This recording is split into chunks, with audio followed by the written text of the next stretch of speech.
Le compte à rebours s'est déclenché au Sahel. Un pays enclavé affronte une guerre visible pendant qu'une autre se mène par retrait d'aide, pression et isolement diplomatique. Dans ce basculement, Ibrahim Traoré mise sur des partenaires que l'Occident juge intouchables et parie que la souveraineté vaut le prix. Si ce pari tient, l'équilibre régional change. Cette analyse propose une lecture claire des enjeux, sans slogan ni verdict rapide. Elle montre ce que le Burkina Faso risque de perdre, mais aussi ce qu'il cherche à gagner en termes de sécurité, d'autonomie et de survie politique. L'objectif est de comprendre comment une stratégie née de l'urgence militaire redessine des alliances, des flux de ressources et des marges de manœuvre. En suivant les décisions prises par le pouvoir à Ouagadougou, apparaissent les coups cachés derrière chaque choix présenté comme pragmatique. Il ne s'agit ni de défendre ni de condamner, mais d'exposer les mécanismes. À mesure que les partenariats évoluent, les lignes de dépendance changent, parfois discrètement. Une question centrale s'impose alors. Une souveraineté acquise sous pression peut-elle durer sans se transformer en nouvelle contrainte ? La réponse n'est ni immédiate ni confortable. Elle éclaire néanmoins les conséquences concrètes pour l'État, l'économie locale et les populations prises entre mobilisation interne et violence persistante. En moins de 18 mois, le rythme opérationnel des forces burkinabè a été multiplié par 3, tandis que plus de 2 millions de personnes ont été déplacées depuis 2015. Ce contraste résume la situation. Une intensification militaire rapide face à une fragilisation structurelle qui s'accélère au même moment. Ibrahim Traoré présente cette réalité comme la preuve d'une guerre menée sur 2 fronts. Le premier est visible. Des groupes djihadistes affiliés à Al-Qaïda et à l'État islamique ont transformé des provinces entières du nord et de l'est en zone de conflit. Villages incendiés, écoles fermées, convois attaqués sur des routes devenues impraticables. L'autorité de l'État y est constamment contestée. Cette guerre épuise les forces armées, consume les stocks de munitions et exige une logistique que le pays peine à maintenir seul. Le second front, selon le discours officiel, est plus silencieux. Il se joue dans les retraits d'aide, la suspension de coopération et la disparition progressive de soutiens internationaux, autrefois centraux. Après l'expulsion des troupes françaises début 2023 et la sortie de dispositifs sécuritaires régionaux liés à Paris, l'assistance militaire a ralenti. Le partage de renseignements s'est tari. Les financements européens dédiés à la lutte antiterroriste ont commencé à se réduire, perçus à Ouagadougou comme une sanction déguisée. Les autorités occidentales réfutent cette lecture. Elles décrivent ces retraits comme la conséquence logique de relations détériorées et d'un rapprochement assumé avec Moscou et des acteurs militaires privés. Dans cette version, Ibrahim Traoré a fait un choix stratégique et chaque choix implique un coût.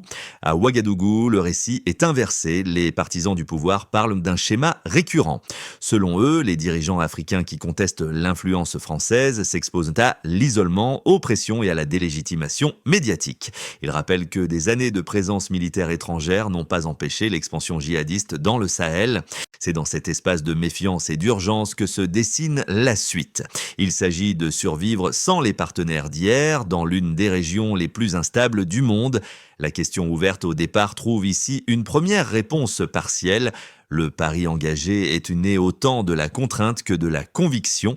Dans ce contexte tendu, Ibrahim Traoré devient le point de convergence des attentes et des craintes. Son image publique se construit moins par des discours idéologiques que par une posture de commandement façonnée par l'urgence. Ancien officier, il parle de ligne de front, de ravitaillement et de discipline. Ces termes résonnent dans un pays où l'insécurité est devenue quotidienne. Cette approche martialise la gouvernance, mais elle crée aussi un sentiment de direction dans un environnement fragmenté. Sur le terrain, les premiers effets sont visibles. L'État a accéléré le recrutement des volontaires pour la défense de la patrie, des milices civiles chargées d'appuyer une armée étirée à l'extrême. Dans certaines localités, leur présence a permis de rouvrir des axes routiers ou de sécuriser temporairement des marchés. Dans d'autres, Elle a ravivé des tensions communautaires et exposé des civils à des représailles ciblées. Pour les populations déplacées, ces décisions ont un impact immédiat mais ambigu. Le retour d'une présence armée offre parfois un répit sans garantir une stabilité durable. Les écoles rouvrent par intermittence. Les convois humanitaires avancent sous escorte au prix d'un risque constant. Ce décalage entre contrôle affiché et fragilité réelle nourrit une interrogation persistante. La stratégie en cours vise-t-elle à reconstruire l'autorité de l'État ou simplement à contenir son effondrement? Ibrahim Traoré, en se posant comme chef de guerre autant que chef d'État, incarne cette tension. Il personnifie un pouvoir qui promet protection et souveraineté tout en demandant patience et sacrifice. L'impact est double, un regain d'initiative, mais une société placée sous mobilisation permanente. Avant la rupture, la trajectoire sécuritaire du Burkina Faso suivait un schéma familier. La lutte contre l'insurrection reposait largement sur des partenariats occidentaux, une présence militaire française visible et des dispositifs régionaux conçus à Paris. Cette architecture promettait une stabilisation progressive. Sur le terrain, pourtant, l'insécurité continuait de s'étendre et la confiance s'érodait. Les attaques se multipliaient, les zones rurales se vidaient et l'écart entre promesses et résultats devenait politiquement intenable. Le point de bascule intervient au début de 2023. L'expulsion des forces françaises marque un tournant symbolique autant que stratégique. Présenté comme une reprise de contrôle, ce geste déclenche une réaction en chaîne. L'aide militaire ralentit, les mécanismes de coordination régionale se grippent, les flux de renseignements, essentiels dans une guerre asymétrique, se réduisent brusquement.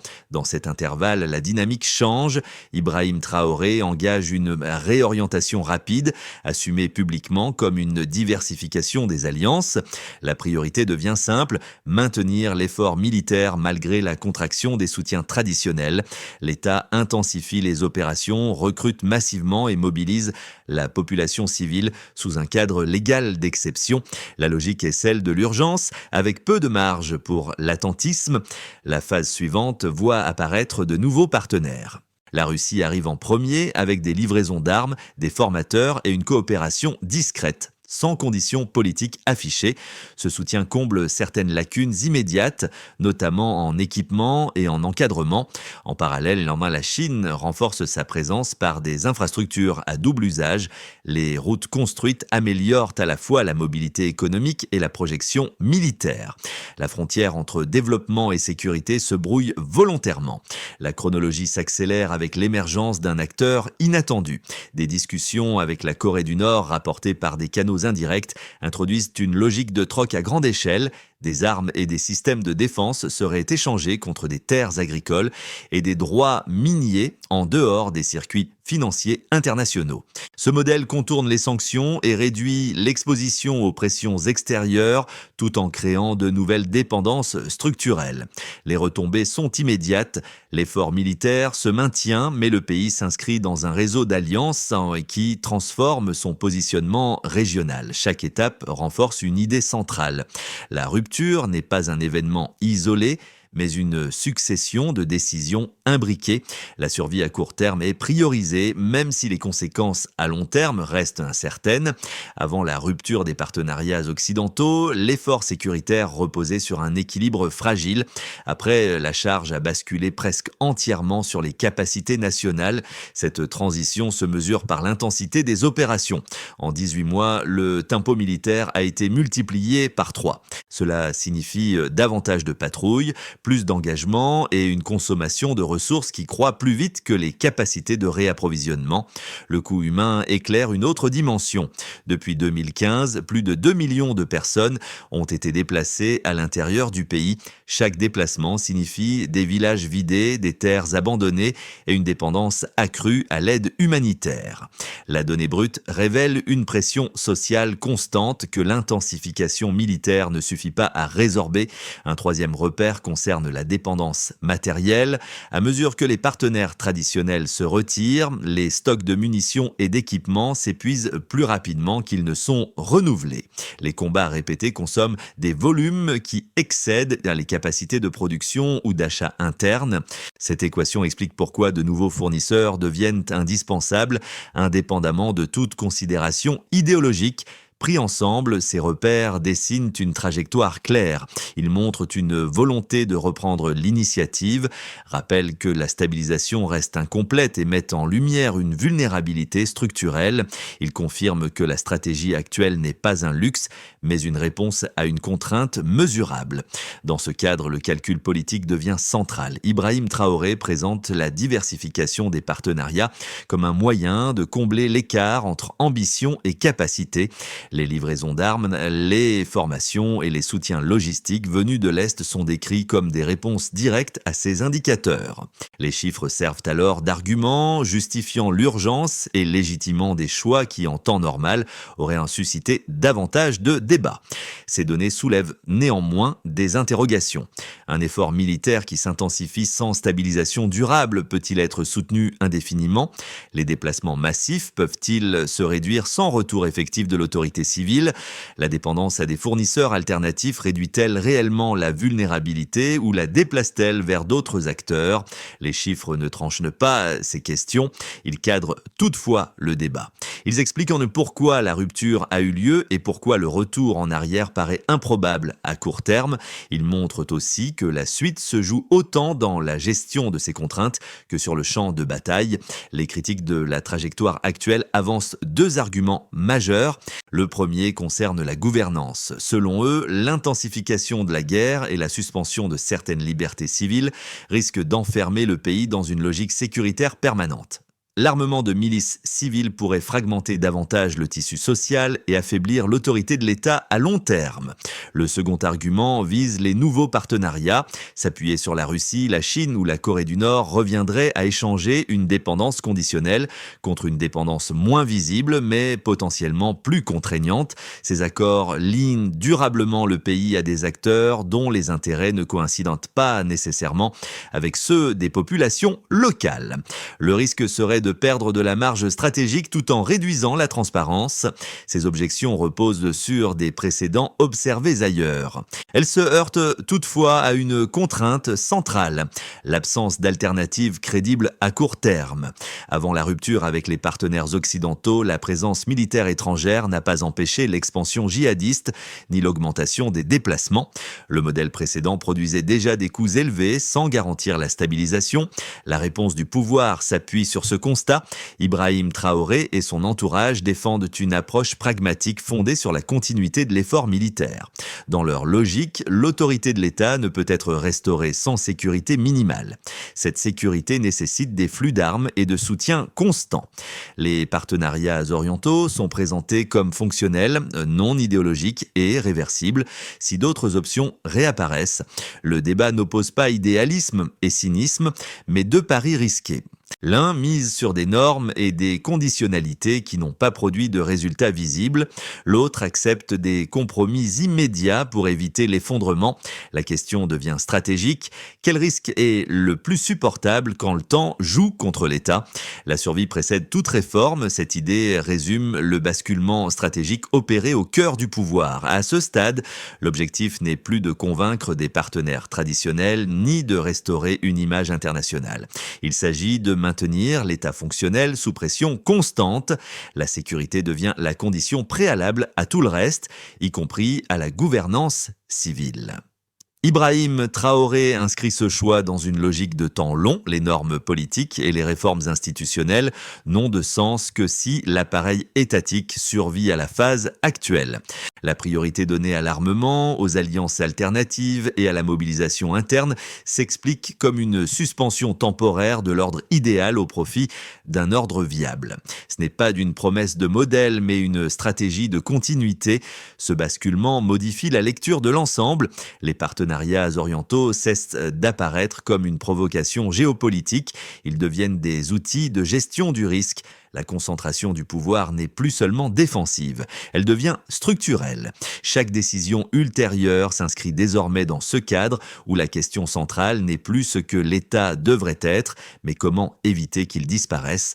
Cette lecture éclaire la suite. Si la survie est le socle, alors les conséquences concrètes pour la société, l'économie et la région deviennent inévitables. Elles constituent le véritable coût de la stratégie en cours. Les effets se mesurent désormais à plusieurs niveaux. Pour l'État, cas, la priorité donnée à la survie renforce la centralisation et accélère la prise de décision. Les chaînes de commandement sont raccourcies, les procédures allégées et l'appareil sécuritaire gagne en réactivité. Cette efficacité a un revers. La gestion civile recule et la capacité à absorber des chocs politiques ou sociaux se réduit. Ibrahim Traoré assume ce déséquilibre comme transitoire tout en acceptant qu'il redessine durablement la nature du pouvoir. Pour les entreprises locales, l'impact est contrasté.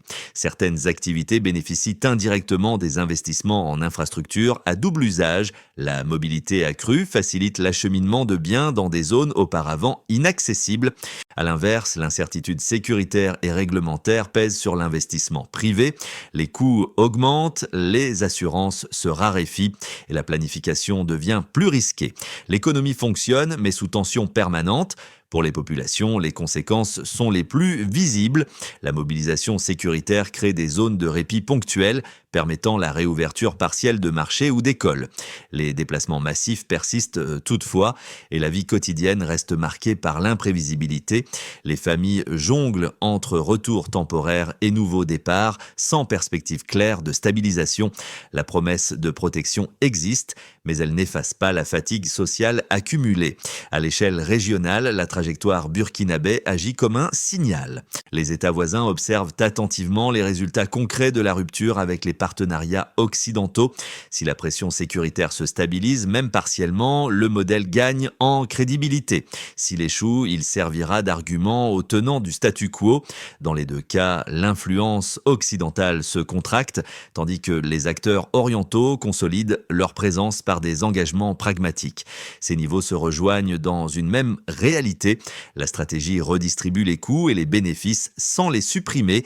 L'État gagne du temps. Les entreprises naviguent à vue. Les populations supportent l'essentiel de l'incertitude.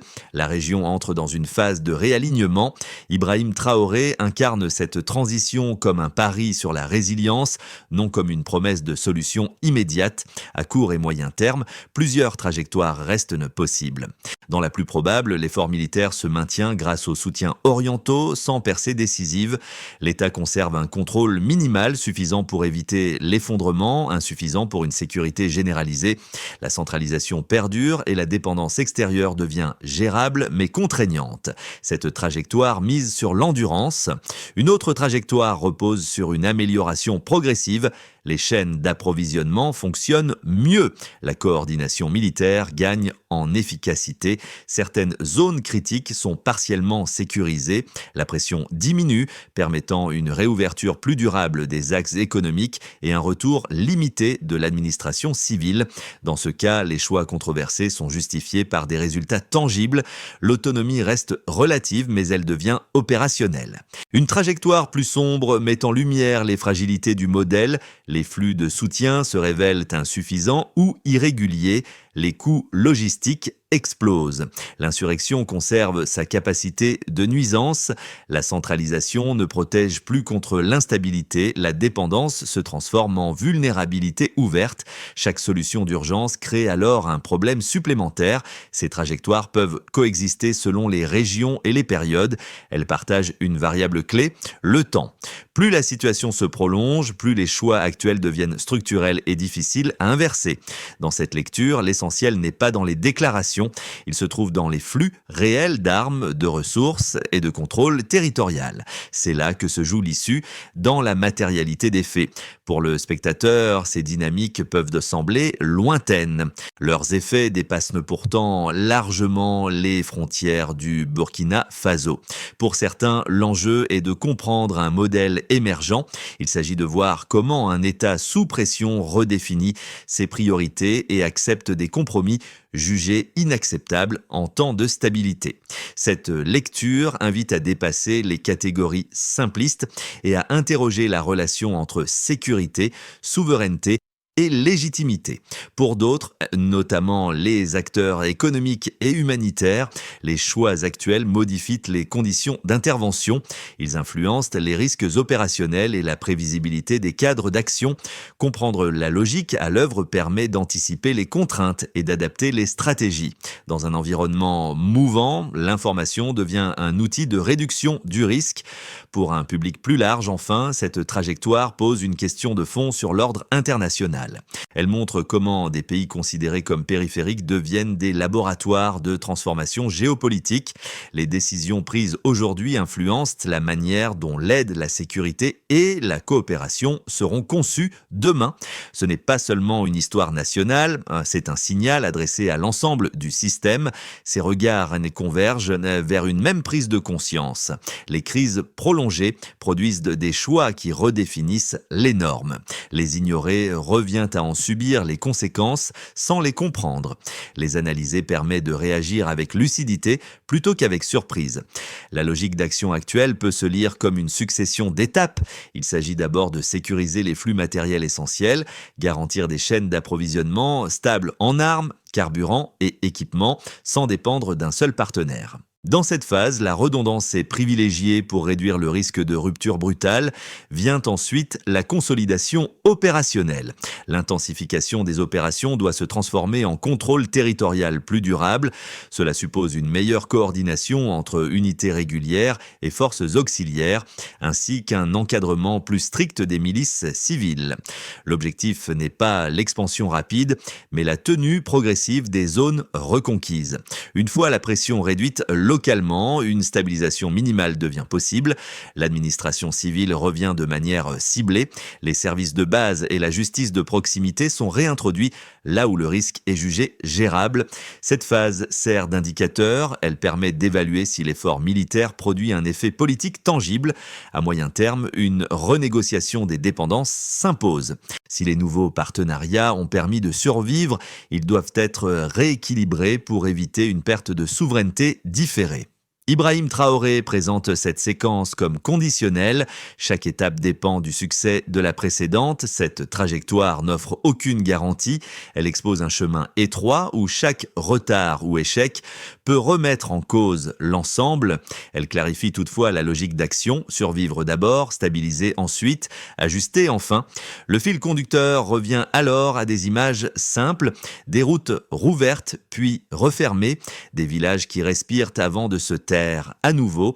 Ces scènes donnent une mesure concrète des choix stratégiques, loin des communiqués et des cartes d'état-major. Elles rappellent que chaque décision prise au sommet se traduit sur le terrain par des attentes et des renoncements très réels. Ibrahim Traoré apparaît moins comme un symbole idéologique que comme le porteur d'un pari lourd de conséquences. Il incarne un pouvoir qui accepte l'isolement relatif pour préserver une capacité d'action immédiate. Ce choix nourrit l'espoir d'une reprise en main. Il installe aussi une normalité de crise où l'exception devient règle.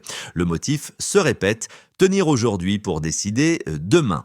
L'émotion naît de cette tension non résolue, ni victoire claire, ni effondrement immédiat, seulement une trajectoire suspendue, façonnée par l'urgence et des compromis assumés. Pour ceux qui vivent cette réalité, la question n'est pas géopolitique, elle est quotidienne, elle se mesure en sécurité précaire et en attente différée.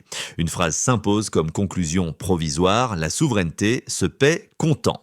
Reste à savoir si le prix versé aujourd'hui permettra demain de reprendre la main sur les conditions du choix.